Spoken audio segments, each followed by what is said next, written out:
It's the Prep Rally Podcast, the only podcast in the state dedicated to prep sports. Brought to you by the Northwest Arkansas Democrat-Gazette. Here's your host, Chip Souza. All right. This is the Prep Rally Podcast. This is the September 7th issue. I'm Chip Souza, joined by Henry Apple, Rick Fires, and Leland Barclay, and we're going to talk high school sports for the next 4 hours, or maybe just 30 minutes. A lot of big games as we head into finish up the second week of football season and look into the third week of football season, Rick. But we're going to start down in the River Valley, down where Leland is down there. And Leland was talking with Rick about this a while ago. Rick and I were down on the sideline last year when Fayetteville and Conway had that terrific, 7A state semifinal game that Fayetteville wins on a walk-off field goal.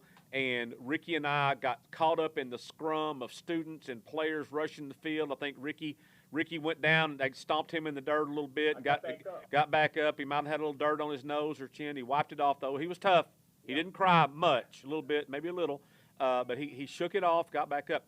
Now, Friday night, although not a playoff game, still the ending of that Greenwood and Fort Smith Northside game, Leland, have you ever seen anything like that before, where a team wins a game as the buzzer's going off on a Hail Mary pass?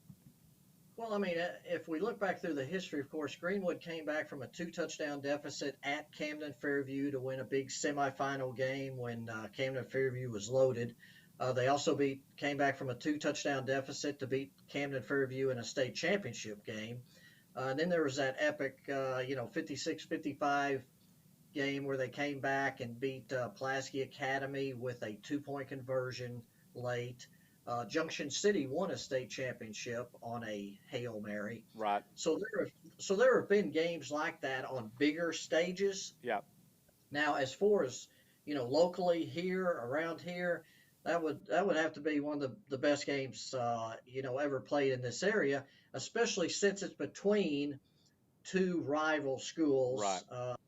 Sebastian County rivals, Greenwood and Northside, and also taking into account kind of how it had played out, as well. So let's recap this a little bit. Unless you've lived under a rock for the past 3 or 4 days, or you're still hungover from Arkansas's big win against Cincinnati to open the season, Greenwood and Northside had staged a game for the ages. It was an epic game in which Northside led the game by 18 points twice in the fourth quarter, including with about 4 minutes to go.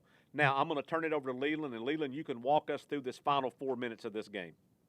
Well, of course, Northside, like you said, they took a 53-35 lead with 4:02 left, and just the way they took that lead also kind of put a spell over the crowd that that the game at that point was probably over, because Poom Savoy had just taken a quarterback draw for Northside, right straight through the heart of the Greenwood defense, untouched, 64 yards to go up by 18 points. Yeah, game over probably.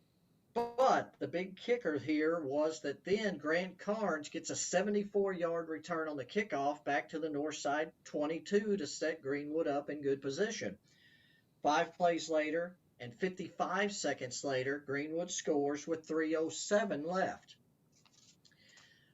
In fact, over the last 4 minutes, everything had to go perfect for Greenwood, because they had to get, of course, the kickoff return helped, but they had to get a score, a defensive stop, a score, an onside kick, and hit a Hail Mary to win. And that's exactly what they did, because after they were within 53-42, they got the defensive stop, used a couple of timeouts, and Northside had to punt with 1:20 left.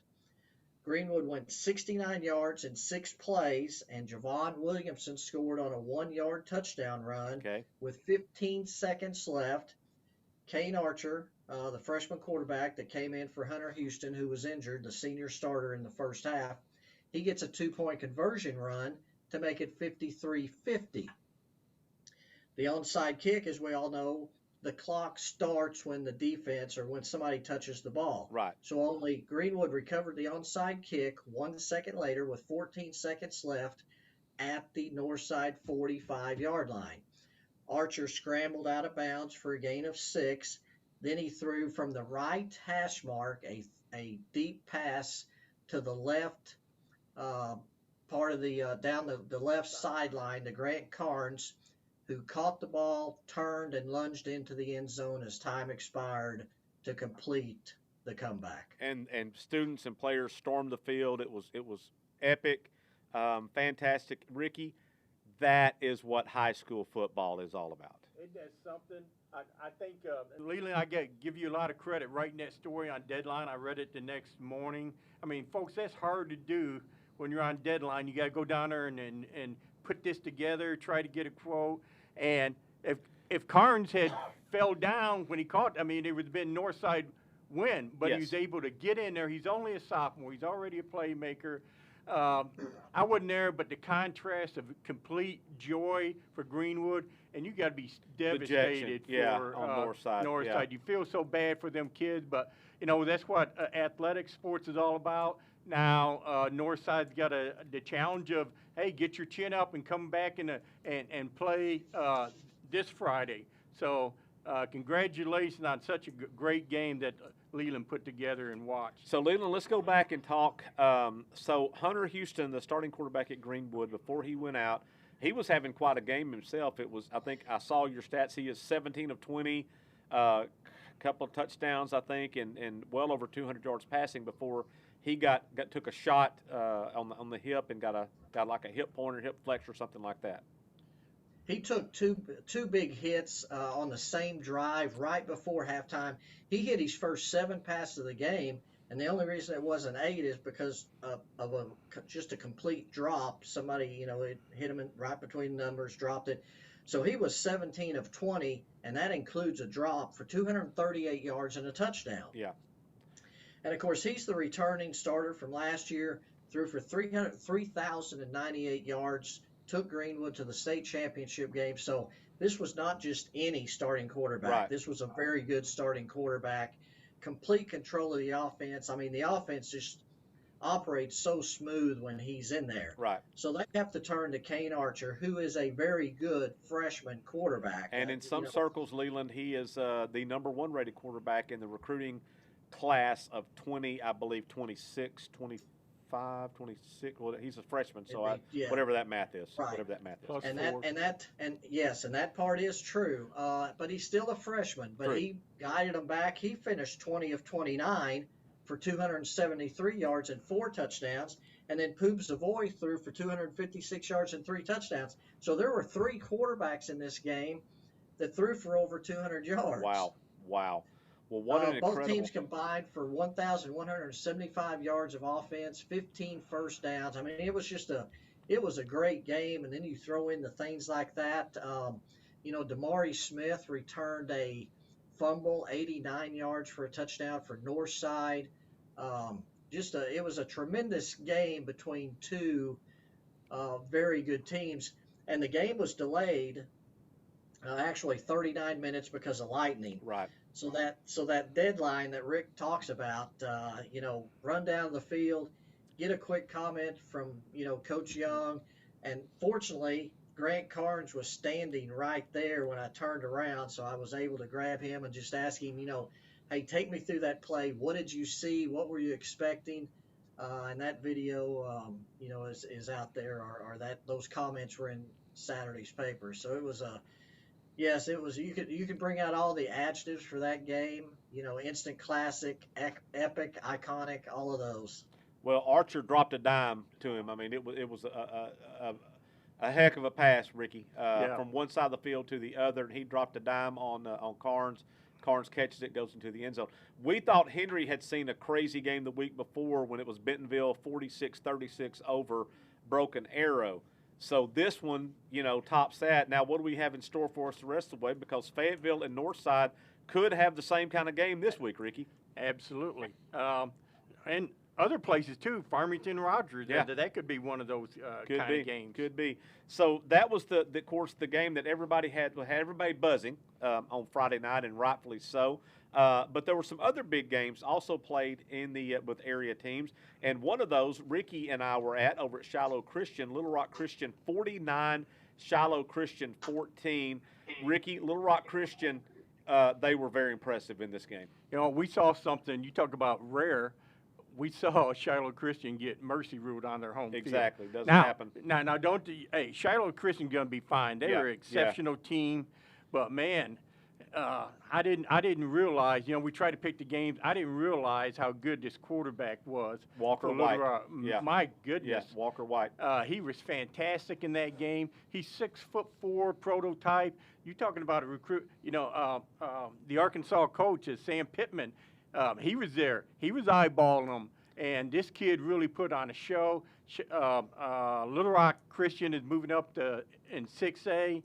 And Shiloh just couldn't hang with them, man. But they got beat by a really good team. Shiloh looks bounced back this week against Tulsa Victory Christian. Victory Christian. Leland, it was funny. I was talking with Rick or somebody after the game, and I said, we very well might be seeing Arkansas's quarterback here in about 3 years. Yeah. This kid could very well be their quarterback. He not only. Was he kind of, compare him to, because I know you talked a lot about Donovan Witten after that Arkadelphia game last year. Yeah. Kind of compare, what kind of game does he have? I was very impressed with the way he threw the ball, Ricky. I thought he threw the ball. There wasn't a pass that he really couldn't throw. Now, Shiloh did not get much pressure on him at all. So major props to Little Rock Christian's offensive line for that. I don't know. Ricky, I'd have to go back and look at my stats. I don't have them in front of me. I don't think he was sacked at all. I don't think he even came close to getting sacked. So he passed for a little over about 260, I think 280, and he ran for another 87 on 10 carries, and he ran for 3 touchdowns and passed for 3 touchdowns in this game. Now, Leland, I'm old school. I like to walk the sidelines. Chip handles the stats and tweeting out and the photos, so I got the easy job. But when I was down there. This kid, White, he rolls right, and he fires a bullet right in the chest. You could hear the thud, boom, right there where it needs to go while rolling right. And the kid turned around. It was about a 20-yard play. He turns around and scores. And then maybe in the second quarter, they did one of these back throws where he rolls right and throws back to his left. Oh, to the tight end, 35, and just a perfect. He took a lot off it and just soft tossed it right there. Yeah. So that's, to me, that's a quarterback. I've seen quarterbacks before. They're going to throw it at the same velocity, whether it's 4 yards or 40 yards. But this kid's got a touch. He's just fantastic. Don't want to build him too up. He's still got a lot of senior year to go. But I was very impressed with him. More than that, Sam Pittman was very impressed with him. Yeah. Ricky, I talked to Rex Nelson after the game on the scoreboard show. Leland, I know we all call in. Henry calls in. I call in. You call in. We call in. And I told Rex, I said, I will see a lot of quarterbacks this year, but I don't know that I'll see another one as good as this kid. He's got the size, 6'4". Yeah, he looks really, really good. And remember, Little Rock Christian is a member of the 6A West this year. Yeah, what a that conference, Leland is. It was already, Henry. It was already a good conference. You had Lake Hamilton. You got Bent, but not it now. But you got Lake Hamilton in it. You got Greenwood in it. They had Parkview was in it. Now they're in 5A. So basically, they traded Parkview for Pulaski Academy and Little Rock Christian. Wow. Yeah, I was talking to Brandon Craig at Siloam Springs last night, working on my stuff. They may want to get back in the 7A West. Working on my notebook, and he says, they start conference play this week with Greenbrier. And he says, look what we've got. We've got Greenbrier, then we got Greenwood, then we've got, I'm trying to think of the other, Lake Hamilton. He says, we might get a reprieve playing Russellville for home coach. Then we have to turn around and play Pulaski Academy and Little Rock Christian on back-to-back weeks. Wow. That is murderer's row. It totally is. It absolutely is. And what a terrific conference. Now, and Henry, you mentioned this kind of a little bit, but that conference starts their conference play this week. Greenwood will be taking on Mountain Home this week in their conference opener. Little Rock Christian, I can't remember now who they open it with, but they open up conference play this week. Lake Hamilton. Lake Hamilton, right. Yeah. So, they jump right into it. They got 2 non-con games, and then they jump right into conference play. So, Leland, I know you see the 6A West.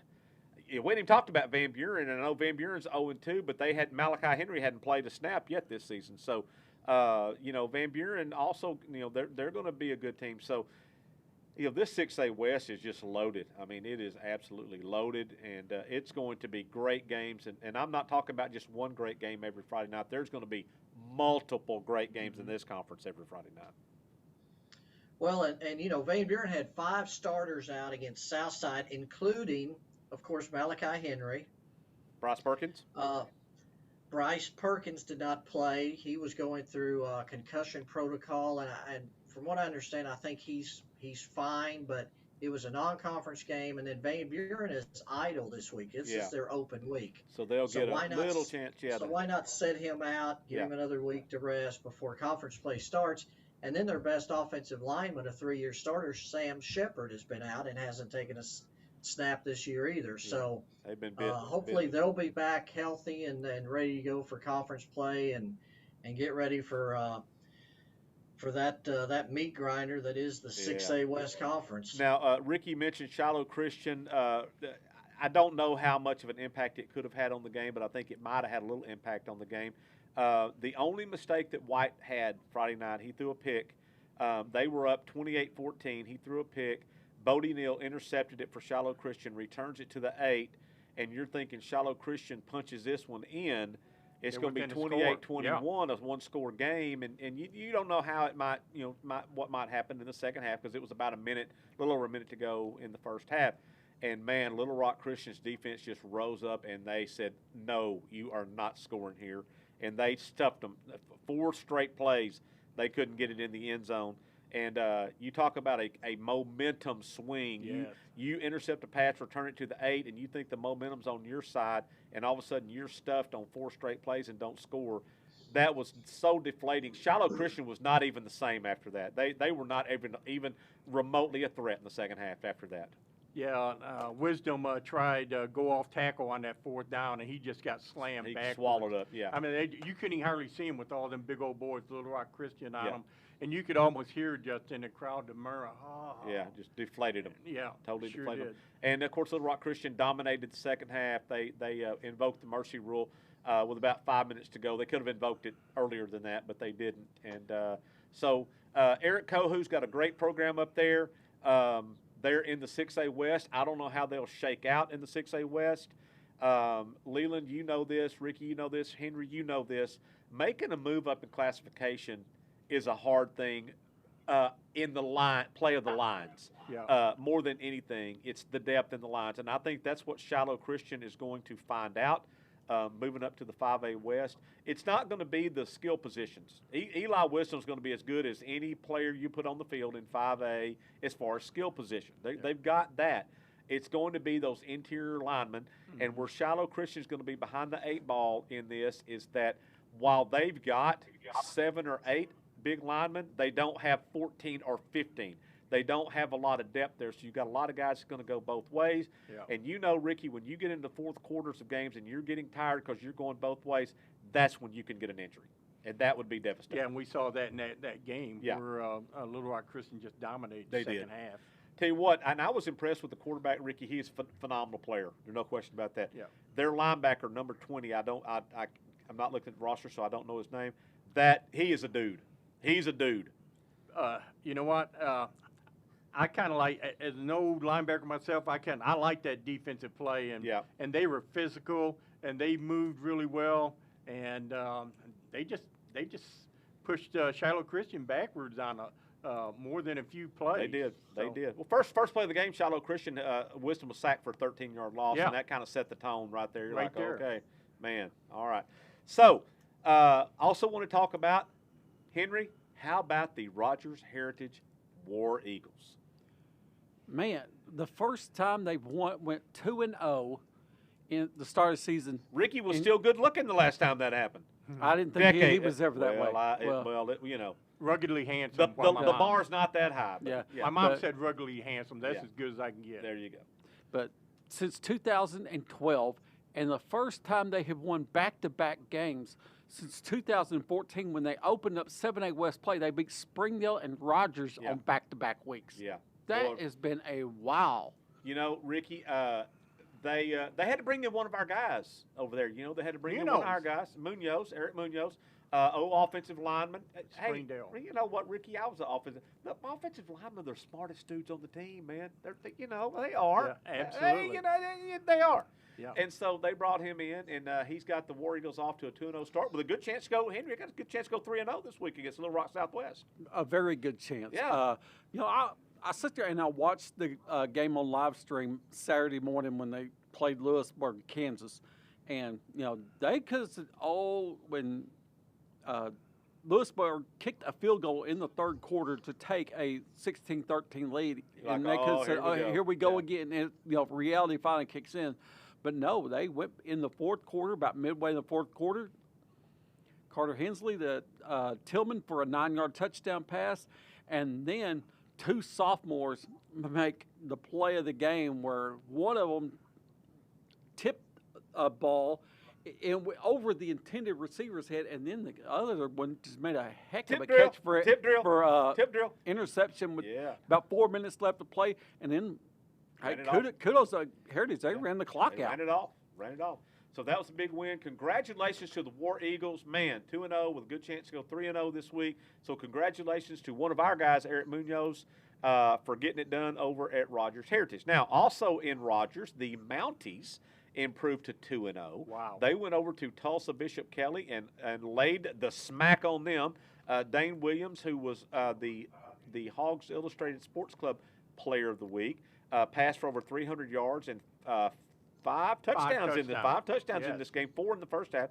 So the Mounties are 2-0. Now, Ricky, big game this week over at Rogers. It's first home game for Rogers. Yeah, they've been on the road. Yeah, they went to Little Rock Southwest. They went to Tulsa. Now they get to play in front of the home fans. Against undefeated Farmington, a team that handled Springdale pretty easly last Friday night. So this will be a good one. Farmington, J.R. Eldridge, he has the Cardinals off to a 2-0 start. They are going to be Leland, you mentioned this last night, and I'd have to concur with you. Farmington's the favorite in the 5A West, I think. Until proven otherwise, they're to me, they are the favorite in the 5A West. I know Parkview's good. I understand that. I'm just telling you from what I've seen from Farmington, Ricky, they're going to be tough to beat. Hey, I went over there I was working on a story, and I went over there I said, man, when can I get a hold of the coach? How about Monday? Well, that's Labor Day. Doesn't matter. They're out there working. They're out there. So I went out there and got a few comments on them. They have a lot of respect for Rogers. Man, two of our favorite coaches, J.R. Eldridge at Farmington, Chad Harbison. We love two great quarterbacks at both programs. Going to be a good game. I'm looking forward to that. That's going to be our game of the week. Looking forward to that game. The question is, will Farmington have the depth to hang on? And that's a good question. Hang that's on a very with good question. Rogers. Go ahead, Henry. Hey, another thing, I'll break it out to you. Last Friday night, Dane Williams, 5 touchdown passes. Who did I do a feature on? Yeah, I thought you were going to give him the Democrat-Gazette, jinx, the curse, but no. He had a great game. Great game. Yeah, note to area coaches, you want your players to do a game, you better get in touch with me and do a feature story. I can be bought. There you go. Now, Leland, a big game down in your neck of the woods last week, I thought was going to be Ozark and Boonville. Always a good match. Man, Leland, Boonville looked so good in that game. Dax Goff, big game for Boonville. Yeah, surprise, surprise. Of course, Boonville went on the road the first week of the season to Pine Bluff to play Dollarway. No problems, 36-6. Yeah. And then they're, and then a 35-7 win over rival Ozark. Yeah. It's, at this point, it probably shouldn't be a surprise. Anything that Boonville does, and Boonville is really, they've upped their schedule this year too, because in 2 weeks. They get Harding Academy. Harding Academy, correct. And then, of course, they're in the same conference now with rival Charleston. Yes. Charleston is welcoming Nashville to town next week. Yep. So there's just some great non-conference games coming up the next couple of weeks. Absolutely. So we are going into the 3rd week of the football season this week. And, the first week, the Bentonville game with Broken Arrow. Then last week, the Greenwood game with Northside. I'll tell you what, boy, these teams have got a tough road to hoe to match the level of those games. But it's going to be fun. It's going to be a fun season. Absolutely. And, you just love these non-conference games and that where the coaches realize that, man, we got to play a quality team. They don't play these cream puffs like, you see in college teams. Right. Often did. Arkansas used to do that. But, man, like the coaches say, it gets us ready for conference play, and that's exactly what you're going to see. Even these teams that are losing badly in some of these non-conference games, they're going to be better because of it. Absolutely. So we also want to mention all of the other fall sports are now officially underway. Cross country was the last sport to kind of get going, and Henry had written a really nice preview, cross country preview last week. Whole page. Whole page. Had our first cross country meet locally of the season last Saturday over at Shiloh Christian. I saw the Bentonville boys won the large school classification. Had them today as my guest at the Hogs Illustrated Sports Club luncheon. Mike Power had his guys there. They've won 5 state championships in a row, looking for number 6. So cross country is in full swing. Of course, volleyball is now in their 3rd week of conference play. So we got that going on. Golf and tennis, of course, started before anybody did, Ricky. They've been going since August 1st. In fact, conference tournaments for tennis, I believe, are coming up here in just a couple of weeks. Hey, we'll start it off in just about in about 3 weeks. Yeah. The girls' state tournament in golf will take place. There you go. There you go. And the boys will be the following week. So hey, their season just about to end just as quick as it started. Exactly. And they'll get out there and get that done, and then we'll have volleyball state finals. Won't be long. It'll be back in Hot Springs again for that. And our boy Paul Boyd will be back and ready for that. Yes. In fact, Paul said he would be joining us on the podcast next week. So we'll be happy to have him back. Yes, and I know absolutely. Volleyball coaches are excited to get him back and covering Absolutely. volleyball matches. But our boy wonder, Ethan Westerman's done a great job covering for Paul, covering volleyball. But when you have a chance to put the king back in the chair, you got to put the king back in the chair. You gotta make a place for him. Absolutely. So that is going to wrap up this edition of the Prep Rally podcast, and we, as always, appreciate Leland Barclay joining us from down in the River Valley. And bringing us great insight that we wouldn't have otherwise, because I got to tell you, Ricky, between me and you, it don't take a whole lot to top what we can bring to the table. Absolutely. But props. Well, there. we got the big Cedarville Mountainburg game. We this van Friday, that going too. on. Yeah, got a big one there. And Van Buren and Greenwood, a big volleyball match on Thursday. Leland, what did you call the Mountainburg and Cedarville football game? You called it the Battle of. They play for. I call it the Battle of North Crawford County. But they call it. But they play for a treasure chest. Trophy. It has a lot of Skittles and that kind of stuff in it, Ricky. Jolly Ranchers, the watermelon kind.